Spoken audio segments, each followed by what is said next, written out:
नमस्ते। बातचीत के हमारे इस खास कार्यक्रम में आप सबका स्वागत है। जैसा आप देख रहे हैं, घलस्वामी सर हमारे साथ मौजूद हैं। बहुत स्वागत है सर आपका। सर, हालात जो इस समय बने हैं वो अब तो और बिगड़ते चले जा रहे हैं। युद्ध भले ही घोषित ना हो, लेकिन हो तो रहा ही है। भारत ने भी कन्फर्म कर ही दिया है अपनी ब्रीफिंग में कि भारत की तरफ से भी उनके जो है 4 एयरबेस उड़ाए गए। जब तक हमारी आपकी बात हो रही थी तब 4 थी, संख्या हो सकता है घट और मतलब संख्या और बढ़ सकती है कभी भी। जैसे कार्रवाई बढ़ेगी वैसे संख्या बढ़ेगी। लेकिन सर, सवाल ये है कि अब आगे क्या? आज हम जिस स्थिति में बैठे हैं उस स्थिति में फिलहाल अभी इस पूरे प्रकरण को, इस पूरे मामले को, इस पूरे युद्ध को, इसकी शुरुआत से और अभी तक हम देखें तो हम कहां खड़े हैं? क्या हो रहा है असल में भारत के साथ इस युद्ध में? देश के अंदर और देश के बाहर दोनों जगहों पर क्या माहौल है, क्या चल रहा है? जय संविधान। देखिए राम प्रकाश जी, सबसे पहली बात जिस पे मुझे सबसे ज्यादा नाज था, जब से मैं पैदा हुआ हूं मैंने भारतवर्ष को एकजुट देखा है और हर युद्ध में देखा है। सन 62, 65, 71, कारगिल, हर समय देखा है। और लोगों ने बड़ी कोशिश की पिछले 11 साल के अंदर कि हिंदू मुसलमान के अंदर देश को बांट दिया जाए, देश के अंदर गृह युद्ध हो जाए, राजनीतिक लाभ उठाया जाए।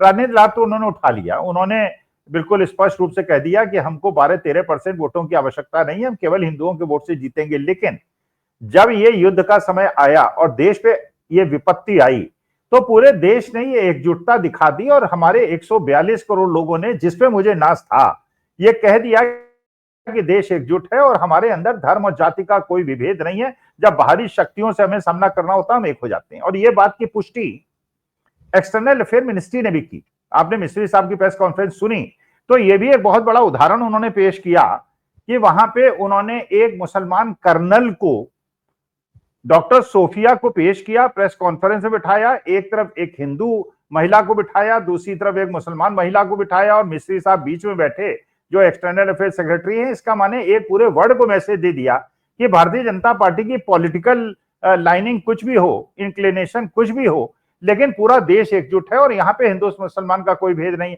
और यही सबसे बड़ी शक्ति है जो बात मिस्त्री साहब ने अपनी प्रेस कॉन्फ्रेंस में कही।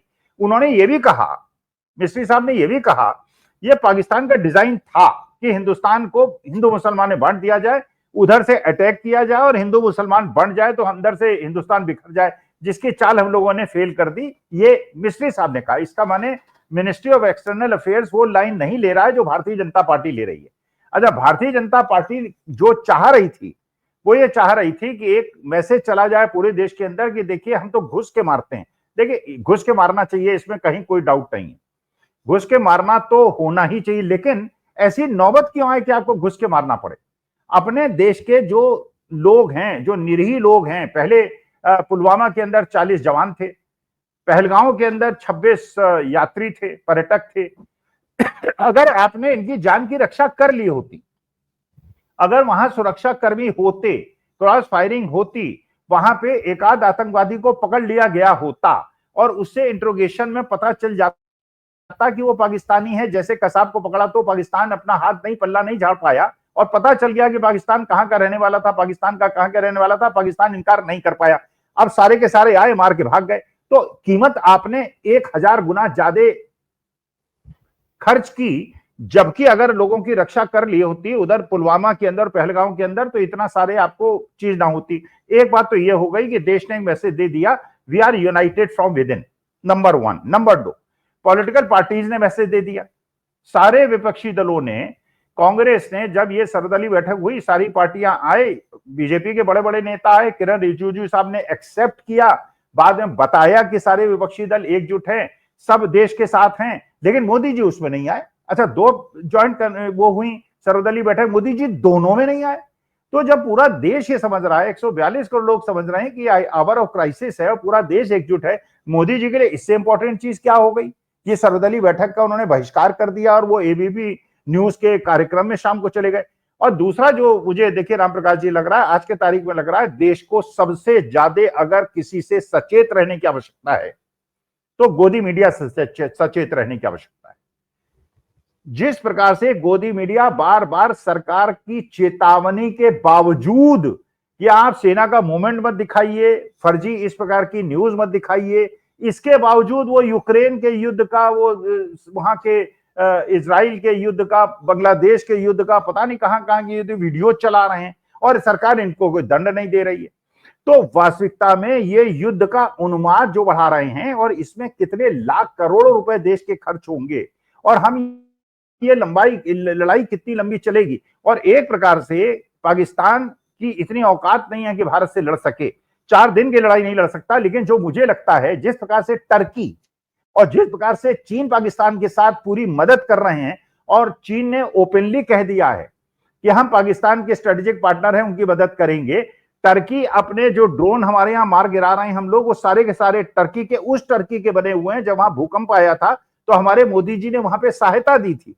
तो ये हमारी इंटरनेशनल अफेयर्स की वो स्थिति हो गई है क्या कि जब हम कह रहे हैं और वर्ल्ड फोरम में हम कह रहे हैं कि पाकिस्तान को रुपया का लोन नहीं देना चाहिए, हमें $1 बिलियन का लोन उनको देके उनके हाथ मजबूत कर रहा है और उनको आर्म सप्लाई के लिए मदद कर रहा है। ये हमें नहीं समझ में आ रहा कि अमेरिका तटस्थ हो गया है, रूस अपने यूक्रेन के साथ युद्ध में फंसा हुआ है और चीन जो है पूरी तरह से पाकिस्तान के साथ खड़ा हुआ है।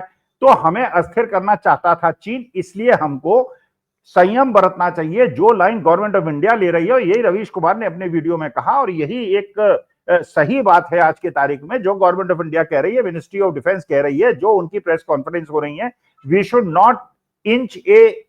Should not move a inch ahead of that line what government of India is taking. लेकिन गोदी मीडिया ने वास्तविकता में देश का जितना नुकसान किया है, जितनी जल्दी गवर्नमेंट ऑफ इंडिया इनको बंद कर दे, इनको प्रोहिबिट कर दे और जब ये सारी यथास्थिति और शांत स्थिति हो जाए उनके बाद, लेकिन ये टीआरपी के चक्कर में देश का जितना नुकसान कर रहे हैं उतना नुकसान आज तक किसी ने नहीं किया है।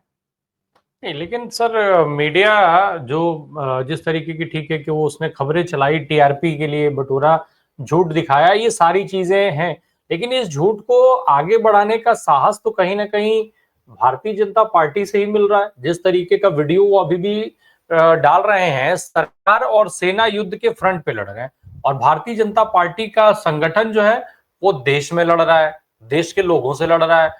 पूर्व प्रधानमंत्री जो दिवंगत हो गए मनमोहन सिंह, उनसे लड़ रहा है। तो इसको क्या कहा जाएगा? भाई रामप्रकाश जी, एक बात बताइए, जितनी आतंकवादी घटनाएं आज तक हुई हैं सबको एक एक करके याद कर लीजिए। आप छपे, ये लोग बात करते हैं पार्लियामेंट अटैक की। भाई पार्लियामेंट अटैक किया, आतंकवादी घुसे, पार्लियामेंट के अंदर घुसे, हमने कभी नहीं पूछा कि आतंकवादी कैसे अंदर घुस गए। हमने ये जरूर हर्ष व्यक्त किया और अपने सैनिकों को प्रणाम किया और सलाम किया जिन्होंने अपनी जान देके पार्लियामेंट के मेंबर ऑफ पार्लियामेंट्स को बचाया और सारे आतंकवादियों को मार दिया। हमने बड़ाई की। इसके बाद 26/11 हुआ। 26/11 में आतंकवादी घुसे, ठीक है, लेकिन हमारे सैनिकों ने जान पे खेलकर अपनी भी जान दी और सारे आतंकवादियों को मार गिराया और एक को जिंदा पकड़ लिया। और जिंदा पकड़ने के बाद, जैसे पहले मैं कह चुका हूं, पाकिस्तान ने को ये ओनस लेना पड़ा कि हाँ उन्होंने आतंकवादी घटनाओं से उनका संबंध है। इसके बाद आप देखिए पहलगांव में हुआ, फिर उसके बाद आप देखिए उरी में हुआ, फिर आप देखिए पुलवामा में हुआ, फिर आप देखिए पहलगांव में हुआ। एक भी आतंकवादी मारा गया क्या? एक भी आतंकवादी पकड़ा गया क्या? क्यों नहीं मारा गया? इसका भाई आतंकवादी घटना हो सकती है, किसका दिमाग बदल जाए। जैसे क्राइम को आप नहीं रोक सकते, वैसे टेररिज्म को आप नहीं रोक सकते, क्योंकि कौन कब एक वो बन जाए, मर्डरर बन जाए, उसका मन हो और दिमाग में पागलपन आए और किसी को मार दे। But at least you should have the security to catch him, to confront him. एक कन्फ्रंटेशन नहीं हुआ, वो आए, मारा और चले गए, भाग गए। तो असली मुद्दा ये, लेकिन कोई राजनीति का विषय इसका नहीं बना रहा था। कह रहे थे चलिए देश के साथ है, देश लड़े, पाकिस्तान को मिट्टी चटाए सब। लेकिन अब अगर बीजेपी के हैंडल इस प्रकार की चीजें चला रहेंगे, डॉक्टर मनमोहन सिंह के जमाने में ऐसा हुआ, तो आपको याद होगा 26/11 का जब ये घटना घट रही थी और गोलियां चल रही थी, उस समय माननीय मोदी जी वहां खड़े होकर गोलियों चलने के बीच में प्रेस कॉन्फ्रेंस कर रहे थे। हम याद नहीं करना चाहते थे उस बात को। हमें यह भी पता है कि 26/11 को जब हुआ तो 28/11 को भारतीय जनता पार्टी ने एक इश्तिहार दिया था कि this is a weak government and this should be replaced and you should vote for lotus. ये भारतीय जनता पार्टी ने फुल पेज एडवर्टीजमेंट दिए थे कि नहीं दिए थे उस समय? आज तो भाई कांग्रेस पार्टी भी हिंद की सेना की शौर्य की गाथा करते हुए हर जनपद मुख्यालय पे यात्रा निकाल रही है। पूरा देश एकजुटता से देश के साथ खड़ा हुआ है। लेकिन क्योंकि भारतीय जनता पार्टी का जो पॉलिटिकल नैरेटिव था वो फेल हो गया, हिंदू मुसलमान का नैरेटिव फेल हो गया। ये कहना इनके लिए मुश्किल हो गया कि कांग्रेस साथ नहीं खड़ी है, डीएमके साथ नहीं खड़ी है, सपा साथ नहीं खड़ी है, क्योंकि सब साथ खड़े हुए हैं और मोदी जी खुद सर्वदलीय बैठक में नहीं आए। तो इनका जब नैरेटिव फेल होने लगा, नहीं लगा भाई हमारा तो पॉलिटिकल एडवांटेज खत्म हो जाएगा। बिहार के अंदर अगर हिंदू मुसलमान नैरेटिव खत्म हो गया और सोफिया कुरैशी को सामने करके अगर ये मैसेज चला गया पूरे हिंदुस्तान में कि मुसलमानों को भी उतना ज्यादा देशभक्ति में नाज है जितना हिंदुओं का है, तो ये बिहार में कैसे उसका फायदा पोलराइजेशन का उठाएंगे। तो इन्हें अब ये लगा कि नहीं, हमें तो पोलराइज करना है, इसलिए हम घर में घुस के मारेंगे, हम घर में घुस के मारते हैं। अरे यार, घर में घुस के मारने की नौबती क्यों आए? अपने देशवासियों को अगर कुछ हजार, कम से कम 2-3 लाख रुपए में हमारे पहलगांव के यात्रियों की रक्षा हो सकती थी। अगर 2-4 प्लेन क्लोथ में रिवॉल्वर लिए हुए वहां पुलिस अधिकारी होते, अब घोड़े चलाने वालों के भेष में या भिखारियों के भेष में या चाय बनाने वाले के भेष में, और आतंकवादियों को मार दिया होता तो ये नौबत ना आती। रोज हजारों करोड़ रुपए खर्च हो रहे हैं, देश की अर्थव्यवस्था मजबूत कमजोर हो रही है, जिसका फायदा चीन उठा रहा है। सर एक और चीज है कि अब जब ये नैरेटिव सामने आ गया है, सोशल मीडिया पे तमाम इसकी चर्चाएं हो रही हैं, लोग जो है वो लानत मनामत कर रहे हैं कि भाई ये क्या कर दिया भाजपा ने। मोदी जी इसको रोकेंगे, बैन लगाएंगे इस पर? नहीं लगा पाएंगे। देखिए मुश्किल क्या है ना, आज की तारीख में मोदी जी की भी बहुत बड़ी मुश्किल है और ये अमित शाह जी की भी बहुत बड़ी मुश्किल है। इन्होंने जरा भी अगर अपने ये जो पैदा कर दिए हैं मॉन्स्टर्स,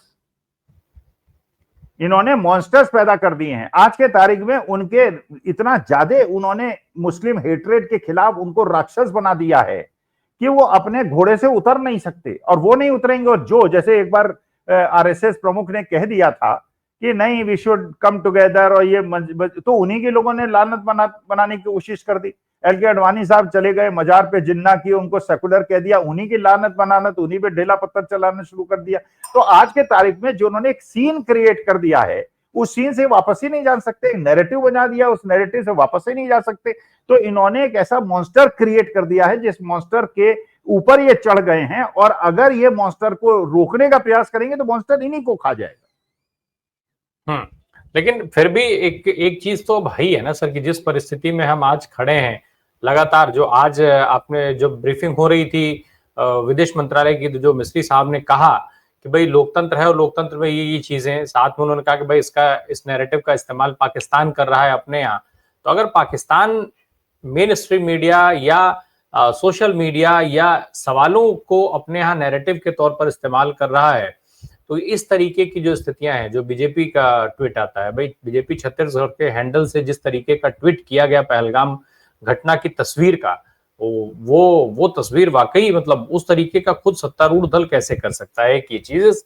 लेकिन इन सब के बीच में जब हम अब वापस अगर हम हालात पर लौटें, हालात के हिसाब से हम कहाँ खड़े हैं, क्योंकि जो आपने जिक्र किया जिस तरीके का, भाई डिप्लोमेसी लेवल पे मामला गड़बड़ाया वो दिख रहा है। चीन जैसे देश खुल करके पाकिस्तान के साथ खड़े दिख रहे हैं, हमारे साथ अभी तक कोई खुल करके खड़ा नहीं है। हमारा जो सबसे खास दोस्त है रशिया, वो खुद एक फ्रंट पे फंसा हुआ है। उसके बावजूद भी ठीक है कि बात हुई, चर्चाएं हुई, ये सारी चीजें।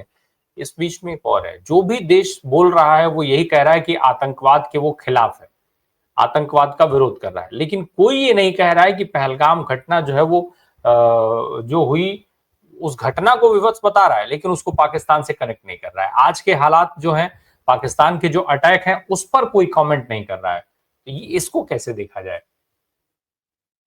देखिए बड़ी ये ऐसी पहेली है जिस पहेली को सॉल्व नहीं किया जा सकता, इसीलिए लोग कह रहे हैं। लेकिन जो कह रहा है, जो पूछ रहा है, उसको बदनाम किया जा रहा है। डॉक्टर मनोज झा यही तो कह रहे हैं भाई, यही तो लोग कह रहे हैं कि पुलवामा के अंदर जब ये कांड हुआ, अगर उसकी जांच हो गई होती, आप देश की जनता को ना बताते, लेकिन कम से कम भारत सरकार ये संज्ञान तो लेती कि ऐसी घटनाएं क्यों घट रही हैं, आतंकवादी क्यों आ रहे हैं, बेलगाम क्यों आ रहे हैं, आरडीएस लेके क्यों आ रहे हैं, और हमारे वीर जवानों की शहादत क्यों कर रहे हैं। अगर पता चल गया होता तो आज के तारीख में पहलगाम में लोगों को बचाया जा सकता था। ये प्रश्न पूछने पे भी लोग आपको राष्ट्र विरोधी पेश कर देते हैं। अच्छा देखिए, ये बिल्कुल सही बात है ये। अच्छा अब ये मैं देख रहा हूँ, बीबीसी वगैरह को देख रहा हूँ, कह रहे हैं भाई मोदी जी ने खुद ही तो स्टेटमेंट दिया था कि बांग्लादेश के अंदर भारतीय सेना ने बंग वाहिनी के बड़ी बड़ी दाढ़ी हमारे कर्नल और मेजर ने बढ़ा बढ़ा के और लुंगी पहन पहन के पाकिस्तानी सेना से लड़ाई लड़ी थी। ये हमने स्वीकार नहीं किया था। हम हमेशा कह रहे थे कि बांग्लादेश की जो लड़ाई है मुक्ति वाहिनी ने लड़ी और हमने उसमें कोई योगदान नहीं दिया। लेकिन वास्तविकता ये है जो मोदी जी ने खुद कही। अच्छा, वो लोग, मानी बात है कि उनका है, वो कह रहे हैं कि आप वहां पे उनके देश के अंदर जो अलग अलग प्रांत हैं उनके अंदर कैसे, भाई देखिए पॉइंट है ना, उसको बहुत, you can not go beyond A point. लेकिन ये बात बिल्कुल सही है कि अगर आपने कुछ रुपए खर्च करके, कुछ हजार रुपए खर्च करके अपने, या और ये, मैं अगर पुलिस कमिश्नर होता या डीजी पुलिस कश्मीर का होता, और ये आप जानते हैं पुलिस अधिकारी, आप किसी पुलिस अधिकारी से बात करें, आप लखनऊ के अमीनाबाद और हजरतगंज कहीं देखें तो हर 100 मीटर के ऊपर एक प्लेन क्लोथ पुलिस वाला जो है वो बंदूक लेके घूमता रहता है, कहीं इस प्रकार की घटना हो तो वहीं पकड़ के ले जाए या शूट आउट कर दे, क्योंकि we have to be very alert. और वहां पे 2000 पर्यटक हैं और एक भी वहां पे पुलिस का इन्फॉर्मर नहीं है, और अनइन्फॉर्म्ड वहां पे एक भी पुलिसकर्मी नहीं है। इसका माने तो आपने सुरक्षा अपने लोगों को क्यों नहीं दी, ये भी तो एक बहुत बड़ा प्रश्न है। तो भाई देखिए, टेररिस्ट तो अटैक करेगा, पाकिस्तान की तो मंशा है कि हमारे देश के अंदर, वो जानता है आमने सामने की लड़ाई वो नहीं लड़ सकता, तो वो तो उसकी स्ट्रेटेजी है कि वो टेररिज्म के माध्यम से हिंदुस्तान को चोट पहुंचाए। जब आपको पता है कि पाकिस्तान टेररिज्म के माध्यम से आपको चोट पहुंचाने का प्रयास करेगा, तो आपने रक्षा क्यों नहीं दी, ये भी तो एक प्रश्न है। लेकिन चलिए, अभी युद्ध चल रहा था तो हमने वो प्रश्न पूछने छोड़ दिए थे, हम सोचेंगे जब युद्ध खत्म हो जाएगा, लेकिन हम तो आपके साथ खड़े हुए हैं। आप प्रश्नों का जवाब देके डॉक्टर मनमोहन सिंह पे पहुंच गए, 26/11 पहुंच गए। अरे यार, 26/11 पे तो माननीय मोदी जी ही तो प्रेस कॉन्फ्रेंस कर रहे थे, हमने तो उस पर प्रश्न नहीं उठाया। अब करकरे साहब ने और बहुत सारे लोगों ने वहां पे अपनी जान दी, जान दे के अपने देश की इज्जत को बचाया, लेकिन यहां तो निरीह लोग मारे गए। भाई, आपने रक्षा नहीं दी और आपको रक्षा देनी थी। अब इस कोताही के लिए अब आपने जो किया है, चलिए देश आपके साथ खड़ा हुआ है, लेकिन आप देश के अंदर विभाजन करके, गृह युद्ध की स्थिति पैदा करके, जो मिस्त्री साहब खुद कह रहे हैं, मिनिस्ट्री ऑफ एक्सटर्नल अफेयर कह रही है, ये पाकिस्तान डिजाइन था कि हिंदू मुसलमान नैरेटिव चलवा दो, और वही नैरेटिव जो है भारतीय जनता पार्टी में चला दिया। तो क्या BJP was toeing a line as to what Pakistan wanted to happen in India? इसका मैंने पाकिस्तान और बीजेपी के बीच में कोई अंतर संबंध है क्या? सर एक और चीज है, लेकिन सर ये तो इस ट्वीट के लिए या इस तरीके के नैरेटिव्स के लिए तो भारतीय जनता पार्टी का संगठन जिम्मेदार होगा। आज की तारीख में प्रधानमंत्री तो एक अलग फ्रंट पे लड़ रहे हैं, आज हम उनसे ये सवाल क्यों करेंगे? ये सवाल तो हम भाजपा से करेंगे कि जेपी नड्डा साहब से होगा। अगर और आगे बढ़ा जाए तो मोहन भागवत साहब से भी होना चाहिए ये सवाल। इनका जवाब तो इस सवाल का जवाब तो इन लोगों को देना चाहिए। नहीं नहीं, इसका सब चीजों का जवाब केवल मोदी जी को देना चाहिए, क्योंकि मोदी जी सर्वशक्तिमान है।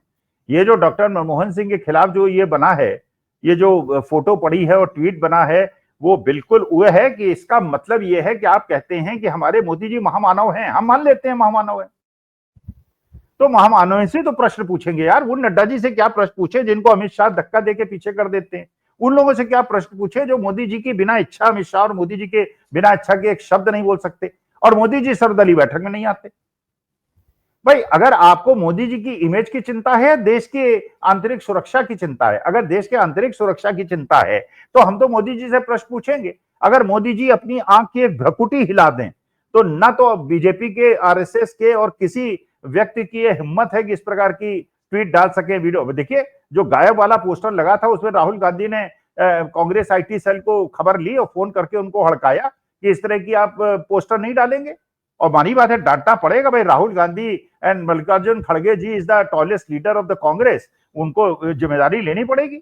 उसी प्रकार से मोदी जी को जिम्मेदारी लेनी पड़ेगी। तो भाई, Modi ji is the tallest leader, बाकी सबकी क्या हैसियत है भारतीय जनता पार्टी?